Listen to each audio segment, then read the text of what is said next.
6 மணிக்கு விளக்கு வச்சா வீட்டுக்கு வந்திரணும். சரிங்க. 7 மணிக்கு குளிக்க வச்சு முதுகு தேச்சிரணும். சரிங்க. 8 மணி ஆனாக்கா என்னோட கையால சாப்பிடணும்.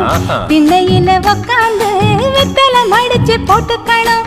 9 மணி அடிச்சா பாய் விரிச்சு கதவடைக்கணும். 10 மணிக்கு விளக்கடைச்சு பக்கத்துல வரணும். 8 பட்டி ராசா கொஞ்சம் காத கொடுங்க லேசா. கட்டண புருஷ நடக்கும் முறையை சொல்லித்தர ரோசா.